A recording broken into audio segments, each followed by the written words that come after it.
Oh my God मु तो पूरा आलिया भट्ट हो गली। अरे कौन गिरी इत्ते चिकनिया हो गला मुहटा एमती असुंदर थिला इत्ते सुंदर हो गला केमिति ए वीडियो टिको आगु को देखंतु। एक्चुअली मु बहुत दिन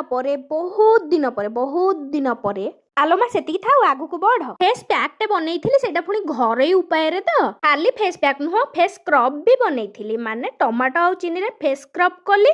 अरे यार पुनी मझिरु कहिलु अरे गोटे गोटे की तो कह स्टेप बाय स्टेप। ओके एबे सुना प्रथमे मु फेस वाश करके पळे आस्थिली तापरे टमाटो आ चीनी स्क्रब कर देइथिली भला से घसी घसी स्क्रब कला परे मुहटा पूरा अठा अठा लागिथिला। तापरे मु फेस पैक पई जिंस रेडी कर देइथिली बेसन हळदी कॉफी आउ अल्प टिके क्षीर विटामिन ई कैप्सूल। कौन भावुंट एगुड़ा सब गोलैकि खाईदेवे कि नाई नाई खाईदेवेनी फेस स्क्रब कर सारा पर मुह धोईकी आसी एटा को अप्लाई करिवे तापरे ताकू 10-15 मिनिट पई छाड़ी देथिबे से सुखी गला परे पानी रे मुह को धोईकी पळे आसीबे आ तापरे तो बिना मेकअप रे ताड़का देखि पारुथिबे आ हाउ ठीक अछि चैनल टी को सब्सक्राइब कर दियंतु देखाबो नेक्स्ट वीडियो।